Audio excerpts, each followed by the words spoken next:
Mitochondria के अंदर होता है, ठीक है। तो जब रेस्पिरेशन की बात करोगे आप, तो सबसे पहले सबको पता है कि रेस्पिरेशन अपन किस में पढ़ रहे हैं, इन प्लांट में। आज का जो टॉपिक हमारा रेस्पिरेशन इन प्लांट्स है ना। तो जो भी हो आपका प्लांट सेल हो या एनिमल सेल हो, जब रेस्पिरेशन की बात अपन करेंगे तो रेस्पिरेशन हमेशा कहाँ होता है, माइटोकॉन्ड्रिया में। माइटोकॉन्ड्रिया में, और माइटोकॉन्ड्रिया कहाँ, एक सेल के अंदर है। इसीलिए रेस्पिरेशन टर्म को हम क्या यूज करेंगे, cellular respiration, because it is occurring inside a particular cell, ठीक है। उसके बाद देखो रेस्पिरेशन का मेन एम होता क्या है। जब आप रेस्पिरेशन की बात करोगे तो उसका मेन पर्पस ये होता है कि जो आपने फूड का सिंथेसिस किया है किस चैप्टर में, फोटोसिंथेसिस में, है ना, उस फूड को अपन को क्या करना है, ब्रेक करना है।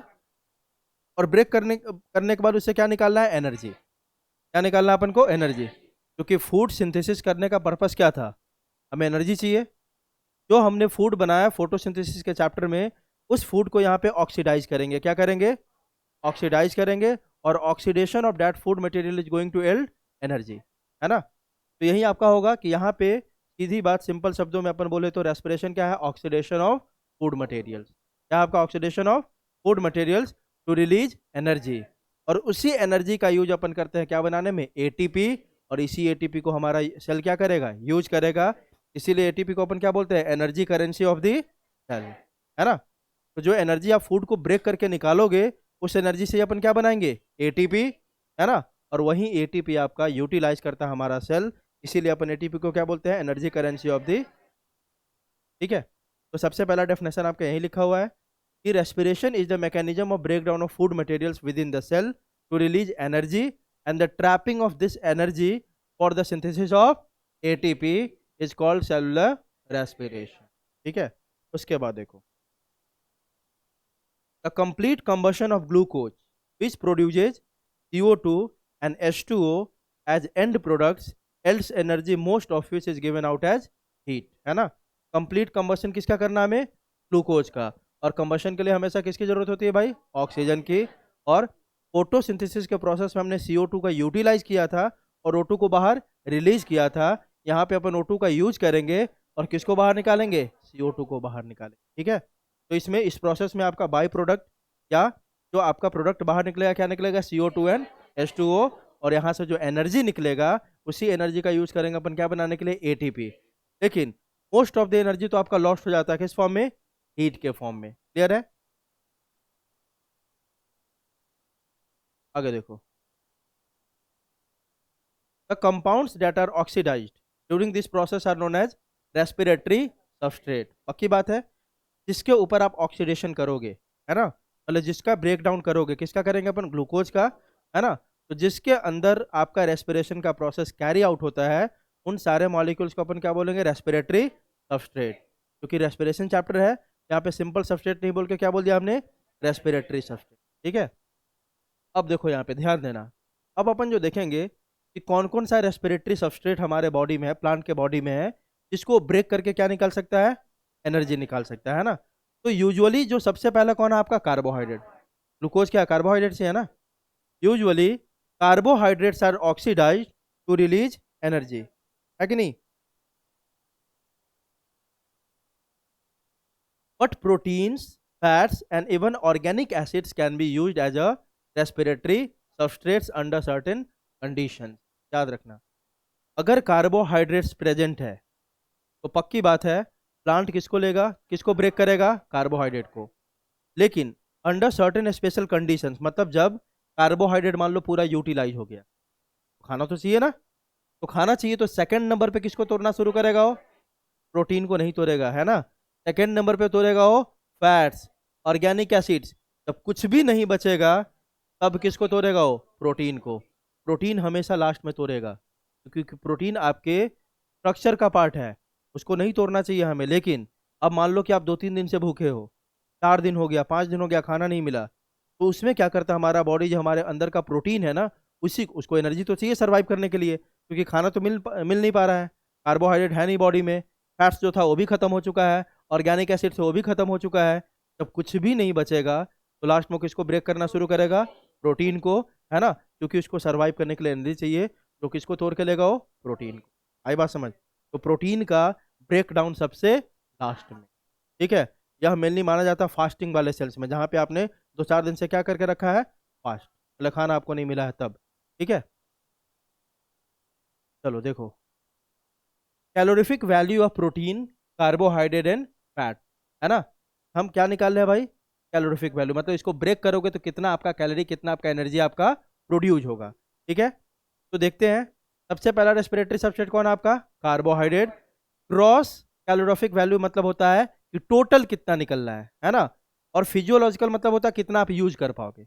आ रही बात समझ। तो ग्रॉस कितना निकल रहा है, 4.1 किलो कैलोरी पर ग्राम कितना निकल रहा है, 4.1 किलो कैलोरी। ठीक है, लेकिन यूटिलाइजेशन कितना हो सकता है, 4।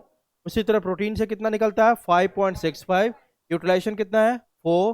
फैट से 9.45, लेकिन यूटिलाइजेशन कितना आपका, 9। तो यहाँ लिखा हुआ है देखो, बता ही दिया आपको।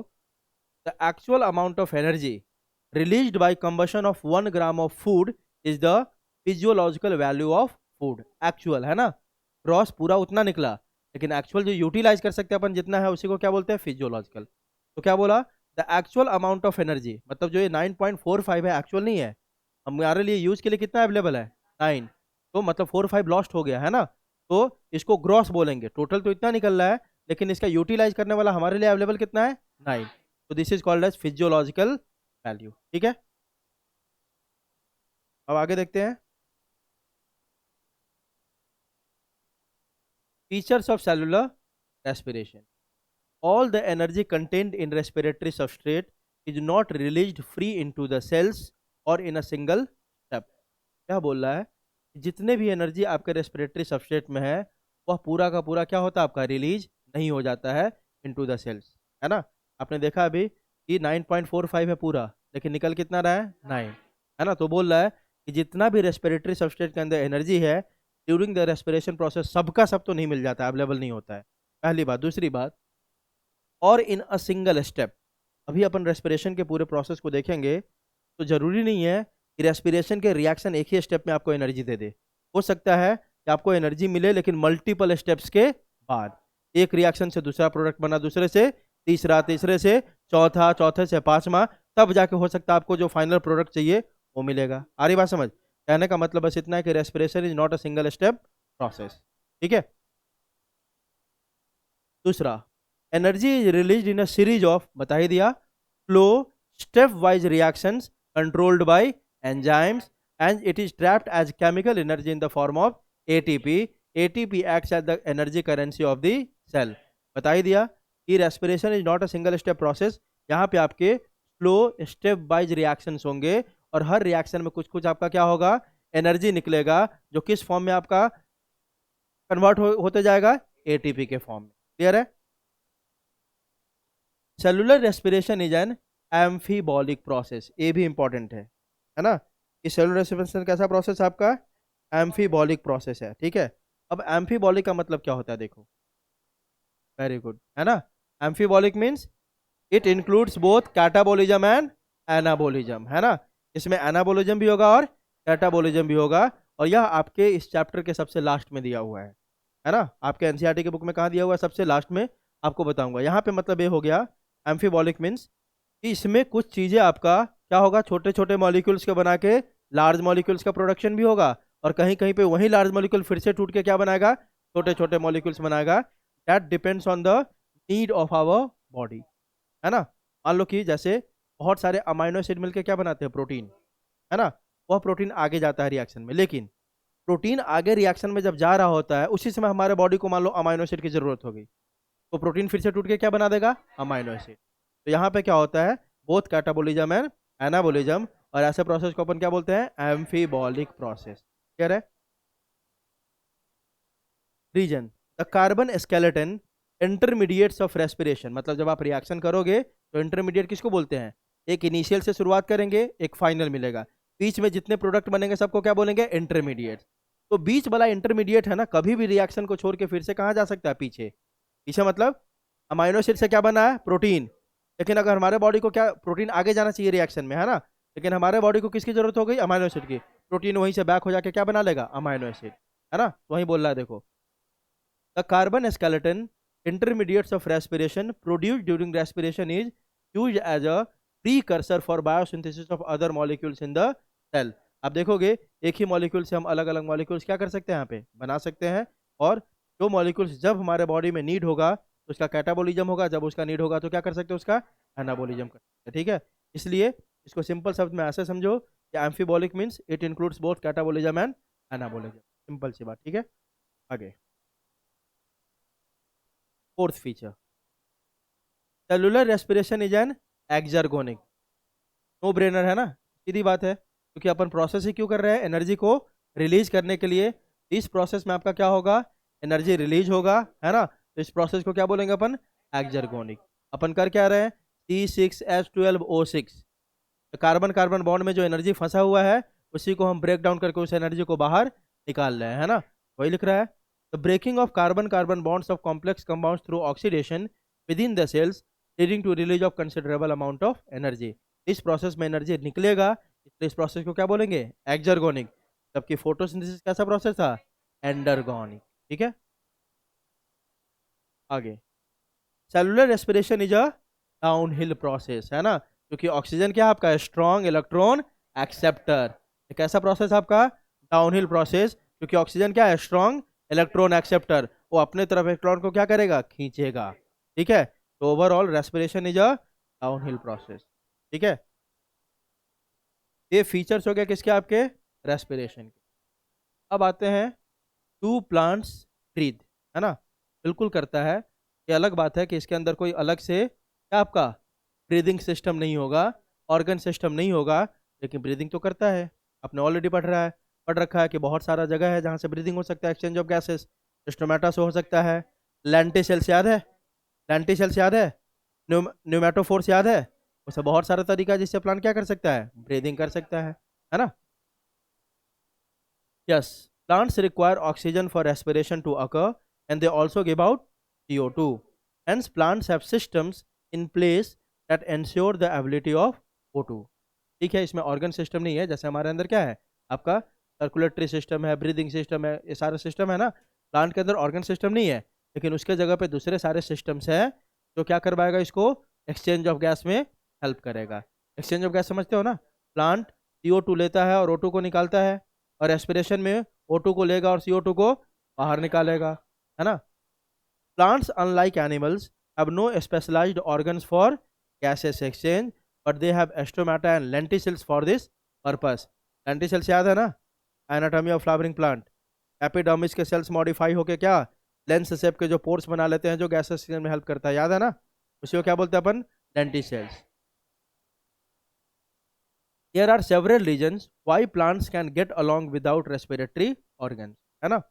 प्लांट में आपका देखो, अगर उसको एनिमल से कंपैरिजन करें तो प्लांट में क्या, प्लांट का हाइट वैसे तो बहुत ज़्यादा उससे लंबा है ना, फिर भी इसमें रेस्पिरेटरी ऑर्गन की ज़रूरत क्यों नहीं पड़ी।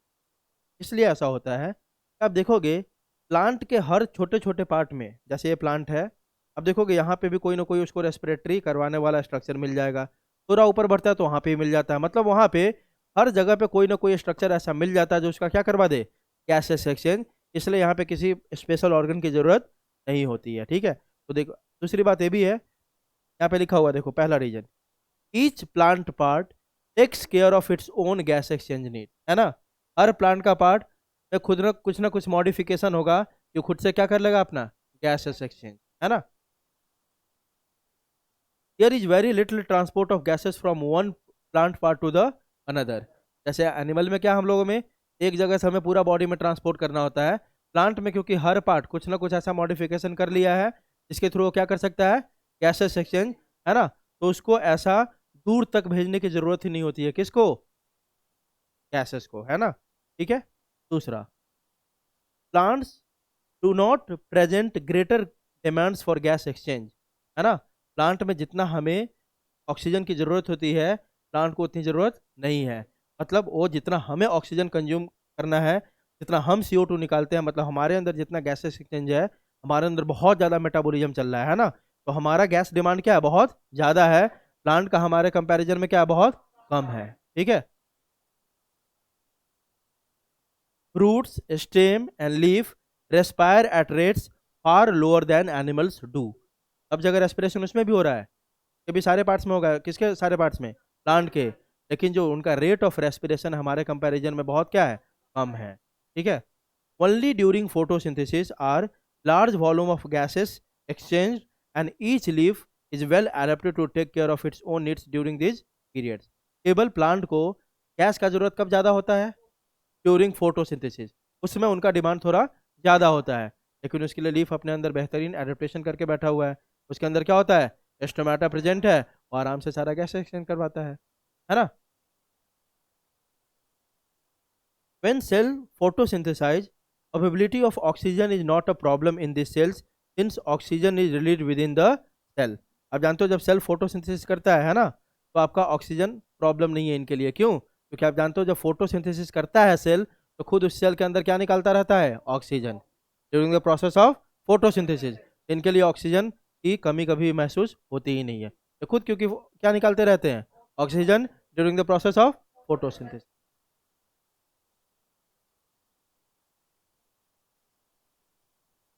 तीसरा reason, the distance that gases must diffuse even in large bulky plants is not great, है ना। बहुत लंबे ट्री में भी है ना, फिर भी गैस को बहुत दूर तक हमें नहीं भेजना पड़ता है, क्यों, क्योंकि प्लांट में हर पार्ट अपने अपने क्या, गैस एक्सचेंज का ख्याल रखता है। देखो ना आप, स्टेम में क्या मिल जाएगा, लेंटिसेल्स, उसके एपिडर्मिस पे। लीफ में क्या मिल जाएगा आपको, है ना, बहुत सारे जो एक्वेटिक प्लांट है उसके रूट में क्या मिल जाएगा, न्यूमेटोफोर्स, है ना। तो हर पार्ट में कुछ ना कुछ ऐसा प्रेजेंट है जो क्या करवा दे उसका गैसेस एक्सचेंज। तो कभी प्लांट को ऐसा जरूरत महसूस ही नहीं होता है कि किसी योग को यहाँ से गैस को लेकर पूरा ऊपर तक जाना हो, क्योंकि हर पार्ट है, ऊपर वाला अपना देख रहा है, नीचे वाला अपना देख रहा है, बीच वाला अपना देख रहा है, लीफ अपना देख रहा है, स्टेम अपना देख रहा है, रूट अपना देख रहा है। बात समझ में आ रही है, तो यहाँ पे कोई फर्क नहीं पड़ता, तो अगर रेस्पिरेटरी ऑर्गन ना भी हो तो भी, तो इसीलिए प्लांट को कभी भी रेस्पिरेटरी ऑर्गन की जरूरत महसूस नहीं हुई और उसने एडेप्टेशन नहीं करा। आगे देखो, each living cell in a plant is located quite close to the surface of the plant. जो भी आपका लिविंग सेल है वो एकदम सरफेस के नज़दीक ही होता है प्लांट में, इसीलिए हर पार्ट अपना खुद का ख्याल रखता है गैसियस चेंज का। Most cells of a plant have at least a part of their surface in contact with air. This is also facilitated by the loose packing of parenchyma cells in leave, stem and roots. जानते हो parenchyma sales में, है ना, parenchyma sales क्या होता है, उसमें जब क्लोरोप्लास्ट आ जाता है तो क्या बोलते हैं उसको, है ना, क्लोरेन्काइमा। तो पैरेन्काइमा सेल्स ऊपर ही होता है सरफेस के कांटेक्ट में, ठीक है। तो ये ख्याल रखता है पूरा किसका, आपका गैसियस चेंज का। और पैरेन्काइमा सेल्स आप जानते हो क्या होता है, बीच वाला सारा लूजली पैक्ड होता है ना, which provide an interconnected network of air spaces. तो देखो तीन रीजन हो गया। पहली बात कि प्लांट को इतना ज़्यादा ऑक्सीजन डिमांड या गैसेस डिमांड नहीं है जितना किसे चाहिए, एनिमल को। दूसरा, प्लांट का हर पार्ट खुद का क्या लगता है, ख्याल रखता है for gases exchange.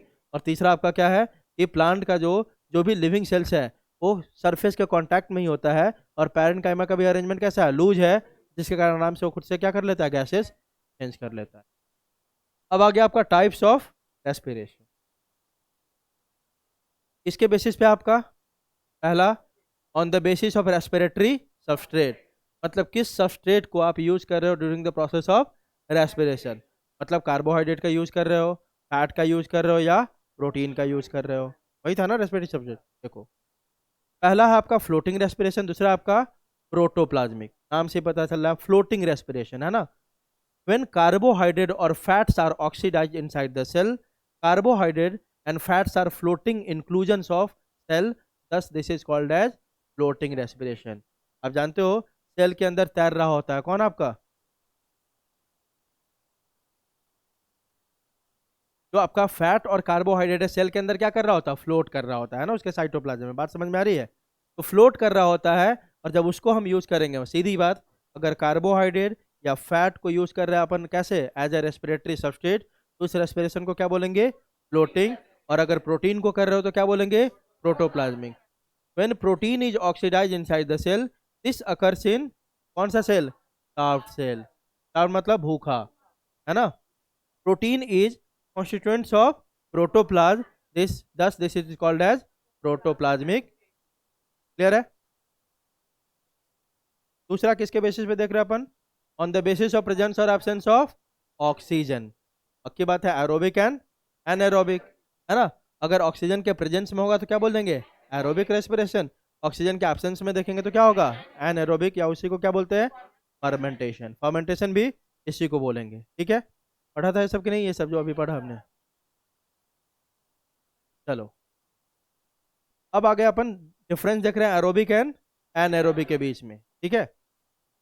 This accounts for complete aerobic anaerobic में क्या डिफरेंस है?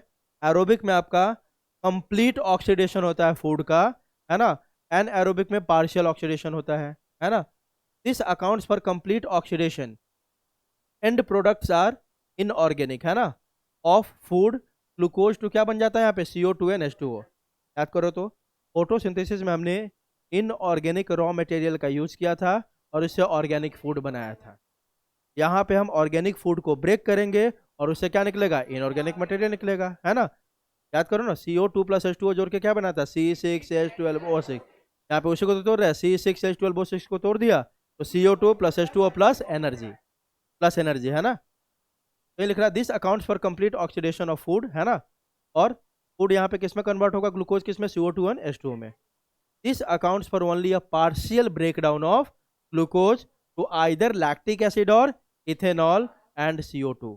अब यहाँ पे पहली बार समझ लो, इसी के बेसिस पे दो टाइप का फॉर्मेंटेशन अपन पढ़ेंगे कि जो प्रोडक्ट निकल रहा है ऑक्सीडेशन का वह लैक्टिक एसिड है या इथेनॉल है। अगर लैक्टिक एसिड प्रोडक्ट निकलेगा आफ्टर पार्शियल क्या? ब्रेकडाउन ऑफ ग्लूकोज, तो उस फॉर्मेंटेशन को क्या बोलेंगे? लैक्टिक एसिड फॉर्मेंटेशन, ठीक है। लैक्टिक एसिड फॉर्मेंटेशन में CO2 बाहर निकलेगा कि नहीं निकलेगा?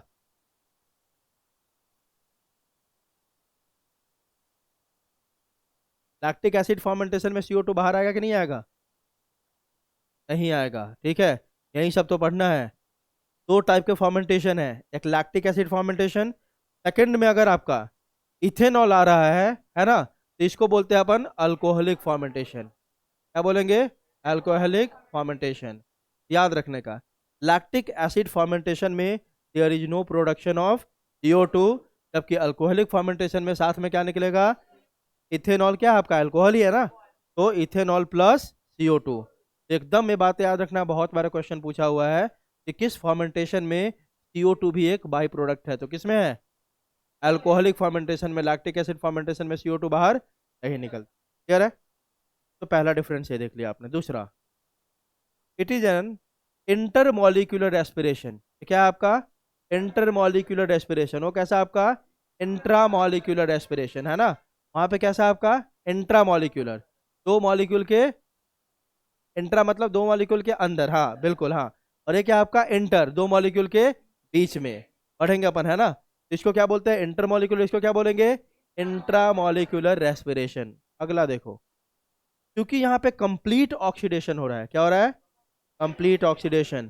तो पक्की बात है, जहाँ पे कंप्लीट ऑक्सीडेशन होगा एनर्जी ज़्यादा निकलेगा। तो यहाँ पे 36 या कितने ATP? 38 molecules of ATP gain for each molecule of glucose. एक ग्लूकोज मॉलिक्यूल का अगर आप कंप्लीट ऑक्सीडेशन करोगे, यू विल गेट 36 और 38 ATP।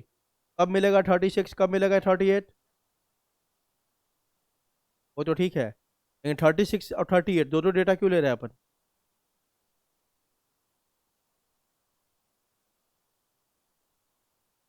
प्रोसेस सब कुछ नहीं। अगर आपसे क्वेश्चन पूछे तो आप 38 बोलोगे किस में? आप प्रोकैरियोट में।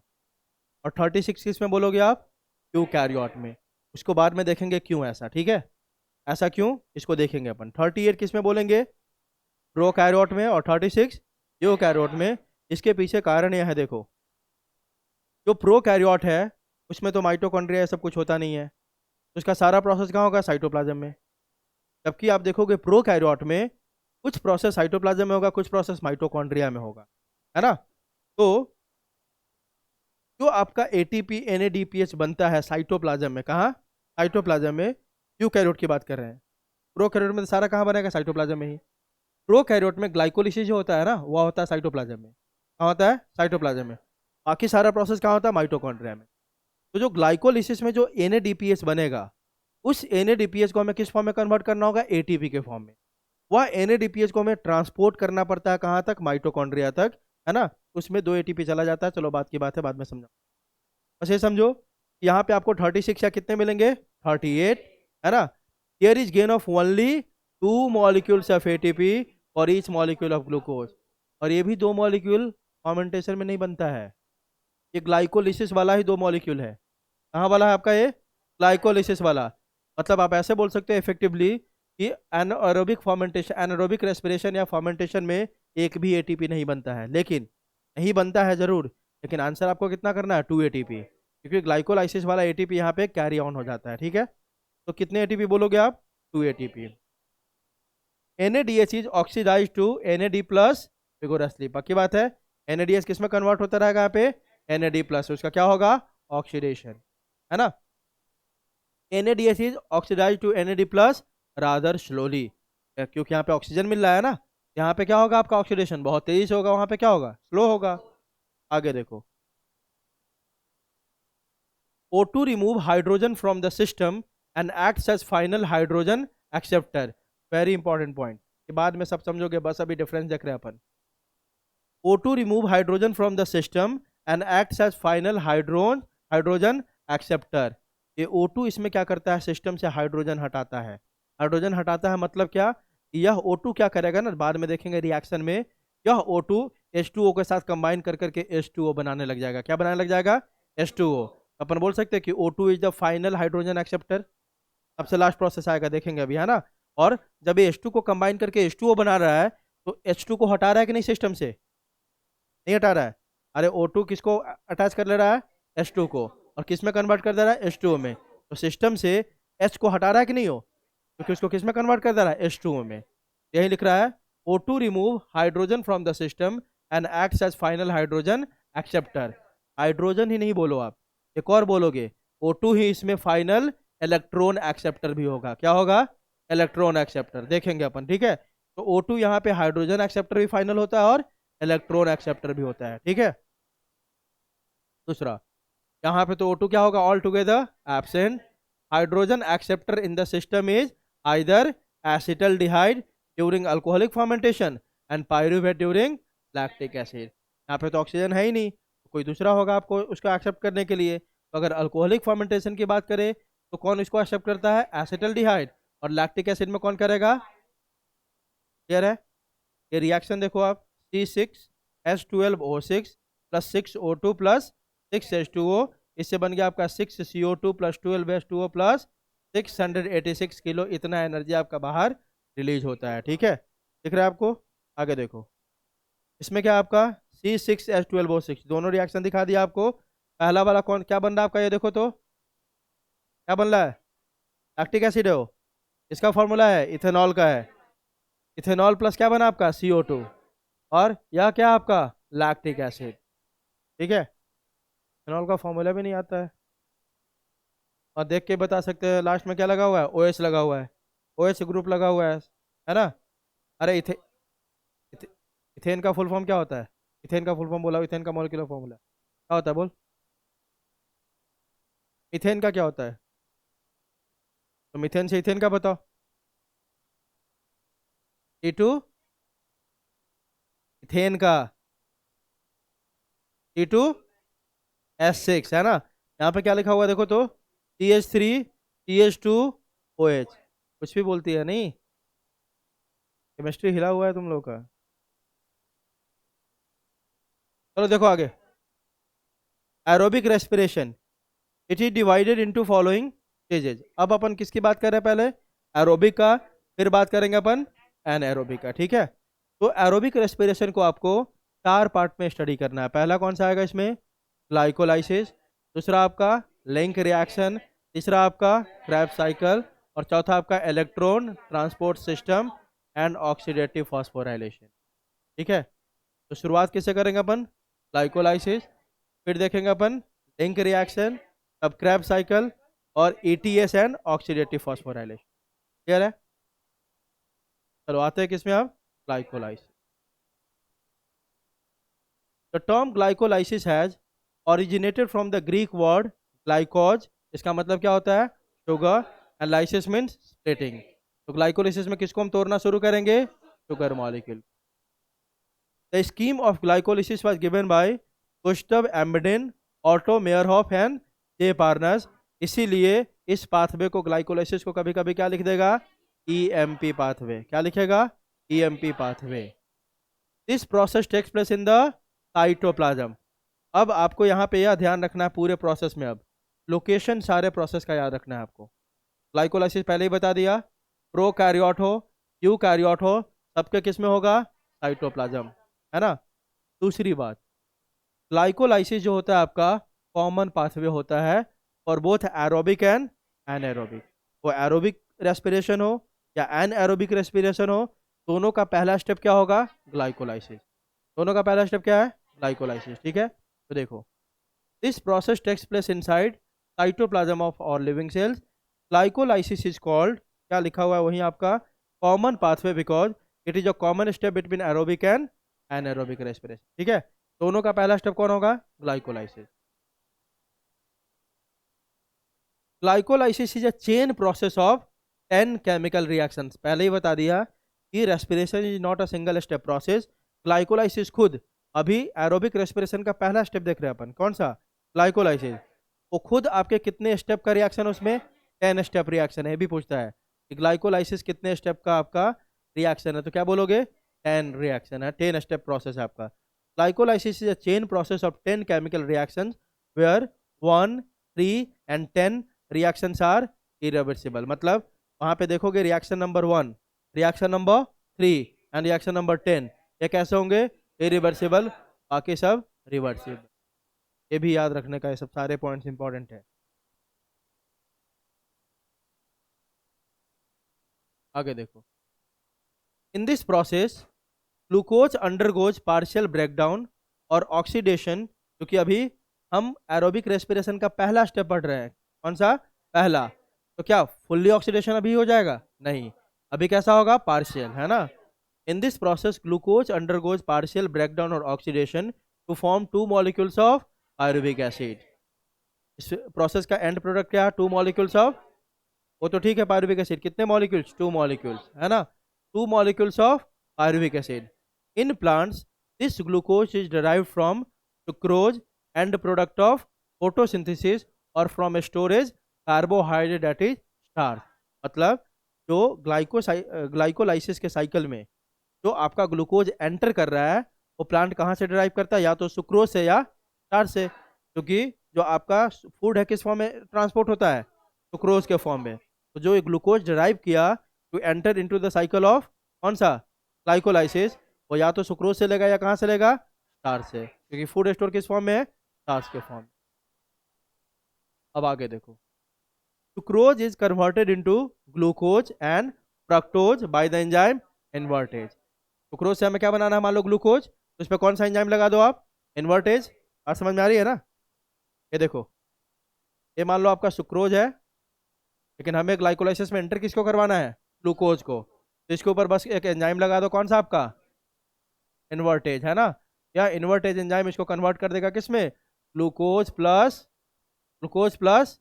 फ्रक्टोज। और यह ग्लूकोज अब एंटर कर जाएगा किस में आपका? ग्लाइकोलाइसिस, ठीक है। And these two monosaccharides readily enter the glycolytic pathway. Glucose is the favored substrate for respiration. अब देखो, जब आपने सुक्रोज को ब्रेक डाउन करा, कौन सा एंजाइम यूज किया? इन्वर्टेज। इसमें तोड़ लिया आपने ग्लूकोज प्लस फ्रक्टोज, मतलब सुक्रोज, इसका मतलब क्या हो गया आपका? डाइसैकेराइड। आई हो गया, तभी ना दो प्रोडक्ट पे टूटा है। और ये दोनों क्या हो गया? मोनोसैकेराइड, है ना। ये दोनों मोनोसैकेराइड एंटर कर सकता है किसमें? ग्लाइकोलाइसिस में।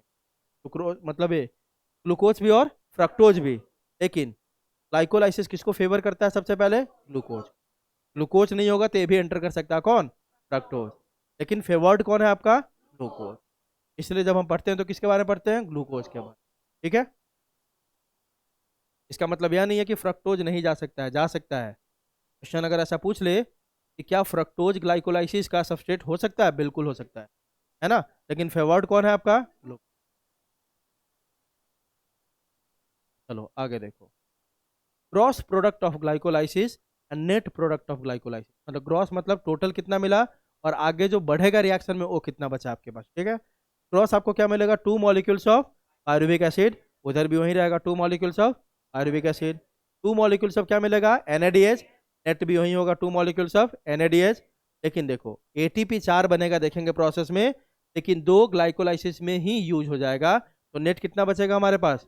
2 मॉलिक्यूल्स ऑफ एटीपी। कितने? 2 मॉलिक्यूल्स। बनता 4 है। टोटल पूछे तो क्या बोलोगे, कितना फॉर्मेशन होता है? 4। लेकिन तो उसी प्रोसेस में क्या होगा? यूटिलाइज। तो नेट कितना बचेगा हमारे पास? 2। ठीक है। Calculate how many ATP molecules are directly synthesise in glycolysis from one glucose molecule. किसमें पूछ रहा है? हाँ, इसमें पूछ रहा है आपको ग्लाइकोलाइसिस में। तो ग्लाइकोलाइसिस में कितना बनेगा? 4, है ना। और डायरेक्टली क्यों बोला है? देखो एक और बात सुन लो, यहाँ पे अपन आएंगे अभी। तो एटीपी आपका बनता है 2 तरीके से बन सकता है। एक डायरेक्ट बोलते हैं और एक को बोलते हैं इनडायरेक्ट, नहीं, सबस्ट्रेट लेवल फॉस्फोराइलेशन। क्या बोलते हैं? Substrate level phosphorylation. ठीक है। तो एक डायरेक्ट, सब सोचता है कि उसका उल्टा इनडायरेक्ट है तो वो बोल देते हैं, है ना। तो डायरेक्ट क्या हो गया आपका? जहाँ पे किसी भी हमें सबस्ट्रेट की, मतलब कि जहाँ पे ऐसे समझो, जहाँ पे ऑक्सीडेटिव फॉस्फोराइलेशन की जरूरत नहीं पड़ी। ऑक्सीडेटिव फॉस्फोराइलेशन क्या? Phosphorylation means process of formation of ATP, process of formation of ATP, है ना। तो जहाँ पे हमें ऑक्सीडेटिव फॉस्फोराइलेशन की जरूरत नहीं पड़ी एटीपी बनाने के लिए, है ना, उसको बोल देंगे डायरेक्ट एटीपी सिंथेसिस, है ना। और जहाँ पे भी हमें किसका यूज करना पड़ गया? ऑक्सीडेटिव को, तो उसको बोलेंगे सबस्ट्रेट लेवल फॉस्फोराइलेशन। क्या बोलेंगे? Substrate level phosphorylation. ठीक है। आते हैं उस पर, आपको बताऊंगा कि क्यों ऐसा बोल रहा हूँ। चलो, अब यहाँ पे शुरू हो गया हमारा कौन सा प्रोसेस? ग्लाइकोलाइसिस। कितने स्टेप का प्रोसेस है? 10 स्टेप्स। हम देख रहे हैं अभी सबसे पहला स्टेप, स्टेप नंबर 1। ठीक है। स्टेप नंबर 1 में आप किसी भी रिएक्शन में जा रहे हो तो क्या क्या होगा? स्टार्टिंग मटेरियल मतलब सबस्ट्रेट, उसमें कौन सा एंजाइम है और क्या प्रोडक्ट बन रहा है, यही होगा ना। तो स्टेप 1 में स्टार्टिंग मटेरियल हमेशा कौन होगा? ग्लूकोज, है ना। एंजाइम यहाँ पे कौन लाएगा? हेक्सोकाइनेज। कौन सा? हेक्सोकाइनेज। एंड जो सबसे पहला प्रोडक्ट आपको मिलेगा ग्लूकोज 6 फॉस्फेट। अब यहाँ पे एक ट्रिक समझ लो, जहां पे भी काइनेज लग जाए एंजाइम के लास्ट में, क्या? काइनेज, वहां पक्की बात है एटीपी एडीपी का रोल होगा। किसका होगा? एटीपी एडीपी का। ठीक है।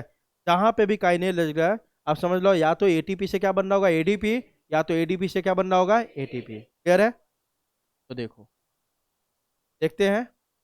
ग्लूकोज कितने कार्बन का? पूरा ग्लूकोज नहीं लिखा हमने, 6 कार्बन का है। 6 कार्बन का। इसमें लग गया कौन आपका? हेक्सोकाइनेज। जैसे ही हेक्सोकाइनेज लगा, मैं बता दिया कि या तो एटीपी एडीपी का गेम होगा। एटीपी टूट रहा है यहाँ पे और क्या बना रहा है? ADP plus inorganic phosphate. मतलब एक फॉस्फेट क्या हो गया? फ्री। मतलब ये कहीं ना कहीं जाके अटैच होगा इधर, है ना। तो देखो, यहाँ पे 6 कार्बन है और 6 नंबर कार्बन पे जाके अटैच हो गया कौन? फॉस्फेट। तो नाम कहाँ चेंज हुआ? कुछ पहले ग्लूकोज था, अब बोल दिया ग्लूकोज 6 फॉस्फेट, क्योंकि 6 नंबर पे आके अटैच हो गया कौन आपका? फॉस्फेट। क्लियर है? इस प्रोसेस में एटीपी का क्या किया हमने? यूटिलाइजेशन, यूज किया हमने, है ना। ATP is utilise in this step. Step 2 पे आ गए। अब स्टार्टिंग मटेरियल क्या होगा? जो लास्ट वाले का प्रोडक्ट है, जो लास्ट वाले का प्रोडक्ट वही होगा ना। तो इसका ग्लूकोज 6 फॉस्फेट क्या हो गया? Starting material. एंजाइम यहाँ पे कौन है? Phospho ग्लूको isomerase. अब देखो, फॉस्फो ग्लूको आइसोमरेज, जहां पे भी आइसोमरेज आ गया क्या बनाएगा? आइसोमर। क्या बनाएगा? आइसोमर। तो पक्की बात है, अब आगे ग्लूकोज 6 फॉस्फेट का क्या बनने जा रहा है? आइसोमर। क्या बनने जा रहा है? आइसोमर। तो प्रोडक्ट क्या बन गया? Fructose 6 phosphate. Same molecular formula, लेकिन स्ट्रक्चर थोड़ा सा अलग हो जाएगा। ठीक है। चलो स्टेप 3 में अब स्टार्टिंग मटेरियल कौन होगा? Fructose 6 phosphate. एंजाइम कौन है? फॉस्फोफ्रक्टोकाइनेज। कौन लग गया? काइनेज। पक्का गेम किसका होगा यहाँ पे? एटीपी का। क्या बनेगा आपका? देखो, फ्रक्टोज 1,6,5 फॉस्फेट। अब देखो तो ऊपर में नाम क्या था? Fructose 6 phosphate. अब एटीपी टूट रहा है तो ये क्या निकल रहा है बाहर में? फॉस्फेट। वहां जाके 1 नंबर पे जाके क्या हो जा रहा है? अटैच। नाम वही रह गया आपका, केवल यहाँ पे क्या कर दिया? Fructose 1,6 phosphate. क्लियर है? तो देखो यहाँ पे ये 6 कार्बन का पहले से था हमारे पास क्या? फ्रक्टोज 6 फॉस्फेट, है ना। 6 नंबर पे क्या है? फॉस्फेट। एटीपी टूटा, एक फॉस्फेट बाहर निकला, यह फॉस्फेट जाके कार्बन नंबर 1 पे क्या हो गया? अटैच हो गया। इसको बोल दिया हमने फ्रक्टोज 1,6 फॉस्फेट। क्लियर है? स्टेप नंबर 4, अब यहां से ध्यान देना है हमें। यहाँ पे 6 कार्बन का, अभी तक आपको कितने कार्बन का प्रोडक्ट है आपके पास? 6। अब यह टूट जाएगा 2 मॉलिक्यूल्स ऑफ 3 कार्बन, मतलब 3 में टूटेगा तो कितने मॉलिक्यूल बनेंगे? 2, 3 3 का 2 है ना। तो यहाँ से मतलब क्या है, अब हर चीज कितनी बार करना होगा? 2 बार। कितनी बार? 2 बार। चलो देखते हैं। स्टार्टिंग मटेरियल क्या है आपका? Fructose 1,6 biphosphate. एंजाइम कौन सा है? एल्डोलेज, है ना। अब यहाँ पे देखो प्रोडक्ट 2 बनेगा, पक्की बात है 2 बनेगा ना। एक दोनों कितने कितने कार्बन का? 3 3 कार्बन का। एक प्रोडक्ट है आपका di hydroxy acetone phosphate, DHAP, di hydroxy acetone phosphate. और दूसरा बनेगा ग्लिसरल एल्डिहाइड फॉस्फेट, है ना। ये दोनों एक दूसरे का क्या है? आइसोमर है। क्या है? आइसोमर। मतलब एक दूसरे में दोनों क्या हो सकता है? कन्वर्ट हो सकता है। आ रही बात समझ? ये दोनों कितने कार्बन का बना? 3 carbon compound and isomer of each other, that is they are interconvertible. ठीक है। तो ये देखो यहाँ पे 6 कार्बन का था, 3 3 कार्बन के 2 में टूट गया, है ना। दोनों क्या यहाँ पर मतलब आइसोमर, दोनों का मॉलिक्यूलर फॉर्मूला क्या है? सेम। ठीक है। केवल आपको फर्क क्या आ रहा है? एक में 3 नंबर पे आपका क्या है? फॉस्फेट, एक में 1 नंबर पे है। ठीक है। अब देखो स्टेप 4 में हमें क्या करना है। आपको यह पता चल गया कि वो दोनों एक दूसरे का क्या है? आइसोमर है। हम दो दो को क्यों लेके चले? दोनों को एक ही में क्यों ना कन्वर्ट कर ले, है ना। तो यहाँ पे अपन क्या करेंगे? Conversion of dihydroxy acetone phosphate to glyceraldehyde phosphate. मतलब जो प्रोडक्ट आपका यहाँ पे मैंने P1 P2 से दिखा दिया है। P1 कौन बना था आपका? ये देखो P1 कौन बना था आपका? Di hydroxy acetone phosphate. Product number 2 क्या था? Glycerol aldehyde phosphate. अब अगले स्टेप में सीधा हमें क्या कर देना है? इस डाई हाइड्रोक्सी एसीटोन को किस में कन्वर्ट कर देना है? ग्लिसरल एल्डिहाइड फॉस्फेट में। आई बात समझ? कर लेते हैं इसको। स्टार्टिंग मटेरियल क्या हो जाएगा फिर?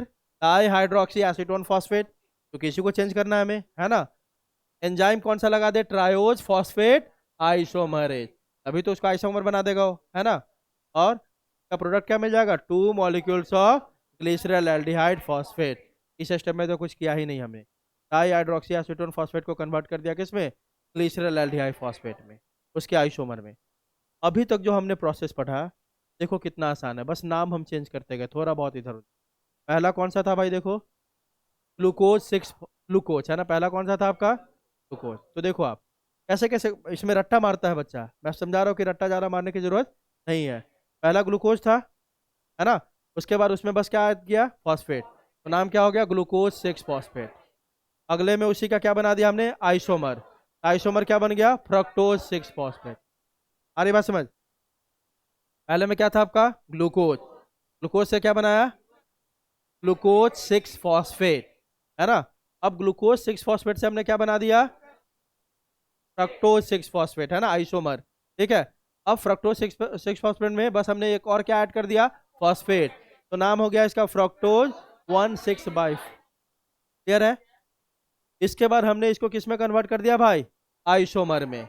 दो बन गया, डाई हाइड्रोक्सी एसीटोन फॉस्फेट और दूसरा ग्लिसरल एल्डिहाइड फॉस्फेट। उसके अगले में बस हमने डाई हाइड्रोक्सी को चेंज कर दिया किसमें? Glycerol aldehyde. क्लियर है? चलो अब आगे की कहानी देख। At the end of step 5, we get how many molecules? 2 molecules of glycerol aldehyde phosphate. Clear है? स्टेप 6 का अब स्टार्टिंग मटेरियल क्या होगा? Glyceraldehyde phosphate. ठीक है। Step 6, from here the steps are repeated twice. कितनी बार करना है अब? 2 बार। ठीक है। स्टार्टिंग मटेरियल क्या होगा भाई? Glycerol aldehyde phosphate. Enzyme triose phosphate dehydrogenase. क्या लगा हुआ है? डीहाइड्रोजिनेज। क्या बन जाएगा प्रोडक्ट आपका? 1,3,5 फॉस्फोग्लिसरेट। देखो तो हमारे पास क्या था पहले? Glycerol aldehyde phosphate. इससे क्या बन गया? 1,3,5 फॉस्फोग्लिसरेट, है ना। यहाँ देखो इस पूरे प्रोसेस को कैरी करने के लिए एक ऑक्सीडाइजिंग एजेंट का यूज किया हमने। Na++ इज यूटिलाइज्ड हियर, ये सब याद रखना है। शुरू के 2 स्टेप में किसका यूज हुआ था? ATP का। स्टेप नंबर 1 और स्टेप नंबर 2, 3 हाँ, 1 और 3। इसके बाद यहाँ पे किसका यूज हो रहा है आपका? Na++ का। देखो यह जो आपने लिख दिया ना कि ग्लिसरल एल्डिहाइड फॉस्फेट से हमें क्या प्रोडक्ट मिला? 1,3,5 फॉस्फोग्लिसरेट।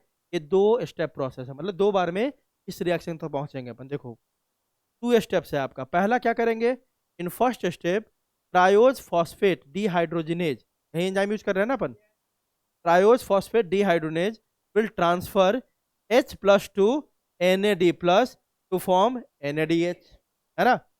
दूसरा यही हुआ आपका, पहले स्टेप में क्या हुआ, NAD प्लस पे लग गया कौन आपका, ट्रायोज फॉस्फेट डीहाइड्रोजिनेज, और उसको कन्वर्ट कर दिया किस में, NADH में, ठीक है। Same enzyme will add 1 phosphate group from cytosol to this oxidized glycerol aldehyde phosphate। अब हमने पहले क्या किया, इस ग्लिसरल एल्डिहाइड फॉस्फेट में अब किसको ऐड कर देंगे अपन, 1 phosphate, कहाँ से उठा के, साइटोसोल से, साइटोप्लाज्म में है ना भाई बहुत सारा फॉस्फेट, वहां से उठा के ऐड कर दिए। तो देखो पहले क्या था आपका, ग्लिसरल एल्डिहाइड क्या था आपका, 3 phosphate, यही था ना ग्लिसरल फॉस्फेट।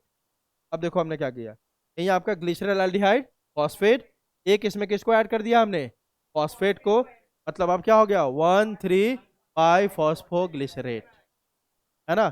नाम ही सब कुछ बता रहा है। पहला क्या था, ग्लिसरल एल्डिहाइड फॉस्फेट, यही था ना, जल्दी बताओ, ग्लिसरल एल्डिहाइड फॉस्फेट। अंत में बस हमने बीच में एक स्टेप क्या कर दिया, एक पहले ऑक्सीडेशन करवा दिया, है ना, NAD प्लस से किस में कन्वर्ट कर दिया, NADH में।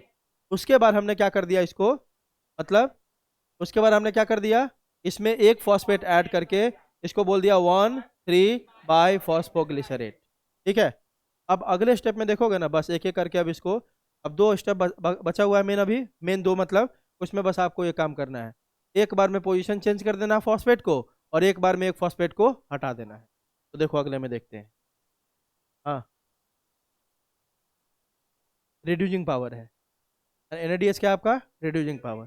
और इस NADH का भी काम देखेंगे, एक NADH को अपन ब्रेक करते हैं तो 3 ATP निकलेगा, कितना, 3। अभी आते हैं रिजल्ट क्या निकला, 2 molecules ऑफ 1,3,5 phosphoglycerate, 2 molecules ऑफ NADH are formed as the process will repeat 2 times, ठीक है।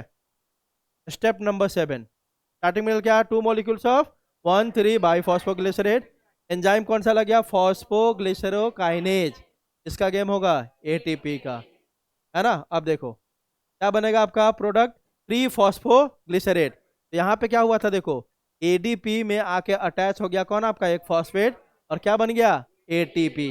तो एक फॉस्फेट निकल गया ना, इसमें 2 जगह फॉस्फेट था, 1,3, एक को निकाल दिया हमने। अब क्या बच गया प्रोडक्ट हमारे पास, देखो 3 फॉस्फोग्लिसरेट, 1 नंबर वाला फॉस्फेट किस में अटैच हो गया आके, ADP में, क्या बनाने के लिए, ATP। वही तो बोला था, जब आपको 2 ही काम करना है, एक जगह पे एक फॉस्फेट को हटाएंगे और अगले में बस पोजीशन को क्या कर देंगे, चेंज कर देंगे। अभी किस नंबर पे है, 3, किस पे ला देंगे अब, 2, ठीक है। अगले में देखो ATP इज प्रोड्यूस्ड, रिजल्ट क्या मिला, 2 molecules of 3 phosphoglycerate and 2 ATP are release. अगला स्टेप, स्टार्टिंग मटेरियल क्या होगा, 3 phosphoglycerate, enzyme phosphoglyceromutase 2 phosphoglycerate. ये बस क्या किया देखो, फॉस्फेट ग्रुप को 3 से उठा के कहाँ डाल दिया, अब 2 पे। बस देखो आप, यार enzyme just relocate the position of phosphate group from 3rd carbon to 2nd carbon. Result क्या मिल गया, 2 molecules of 2 phosphoglycerate. Last step क्या हो गया, 2 फॉस्फोग्लिसरेट में कौन लाएगा, एनोलेज, और इसको कन्वर्ट कर दिया फॉस्फोइनॉल पायरुवेट, पेप, और पेप से क्या बन जाएगा फाइनली, पायरुवेट, है ना। Hydrolysis takes place here, removal of H2O। ये देखो आपका, ये है आपका 2 फॉस्फोग्लिसरेट है, उसमें से एक H2O निकला और बन गया आपका क्या, फॉस्फोइनॉल पायरुवेट। यहाँ पे क्या होता है आपका, हाइड्रोलिसिस। लास्ट में क्या है आपका, देखो रिजल्ट क्या मिला, 2 molecules of PEP and 2 water molecules आर रिलीज, है ना, क्योंकि 2 बार कर रहा है सब रिएक्शन। लास्ट में आपका पेप, पेप पे कौन लगा, पायरुवेट काइनेज, कन्वर्ट कर दिया किसमें, पायरुविक एसिड। कितने molecules, 2 molecules of pyruvic acid. अब देखो पेप, इसमें फिर से क्या लगा आपका, ADP से क्या बन रहा है, ATP। कितने ATP बनेंगे, 2, एक में एक तो 2 में 2, और बन गया आपका पायरुविक एसिड या पायरुवेट। तो रिजल्ट क्या मिला, 2 molecules of pyruvic acid and 2 molecules of ATP। तो आप क्या देख रहे हो, स्टेप नंबर 10 और स्टेप नंबर 8, इसमें दोनों में क्या निकल रहा है, ATP, 2 2, तो टोटल ATP कितने बने, 4। लेकिन शुरुआत के प्रोसेस में 2 आपका क्या हो गया हुआ है, यूज, तो नेट ATP कितना बचा। तो सारा हिसाब का याद रखने का, ATP का यूज कब हो रहा है, step number 1 and step number 3, दोनों में ATP यूज हुआ, कितने कितने, एक एक। स्टेप नंबर 8 में 2 ATP बना और स्टेप नंबर 10 में 2 ATP बना। तो टोटल बना 4, यूज हुआ 2, तो नेट कितने बचे 2। चलो ग्लाइकोलाइसिस में किसी को डाउट?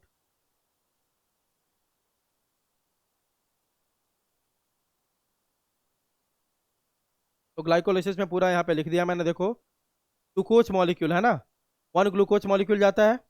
अब देखो एटीपी यूटिलाइज कितना हुआ आपका 1, स्टेप नंबर 1 में।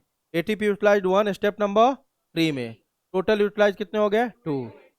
एटीपी रिलीज 2 स्टेप नंबर 7, 7 था कि 8 था, जो भी होगा देख लेना, ठीक है। और एटीपी रिलीज कितना 2 step number 10। Total release ATP कितने हैं 4। नेट एटीपी रिलीज कितना हो गया 4 माइनस 2 इजकल टू 2। नेट बोलेंगे 2, लेकिन टोटल अगर पूछ दे तो क्या बोलेंगे। अब एनएडीएच भी देखना होगा आपको। एनएडीएच एक ही जगह रिलीज हुआ था आपको स्टेप नंबर 6 में। कितने एनएडीएच 2। वाटर कितने रिलीज हुए थे 2 स्टेप नंबर 9 में। तो पूरा तो समरी कर दिया मैंने। आप पूरे इक्वेशन को देखोगे पूरा समरी आपका आ गया। 3 ही चीज तो निकल रहा था इसमें। 2 जगह एटीपी यूटिलाइज हो रहा था, 2 जगह एटीपी बन रहा था। उसके बाद एक जगह एनएडीएच बन रहा था और एक जगह वाटर निकला था आपका, तो सब यहाँ पे आ गया समरी, ठीक है। तो आपको क्या मिला, आपको प्रोडक्ट क्या मिला, पायरुविक एसिड कितने मॉलिक्यूल्स 2 मॉलिक्यूल।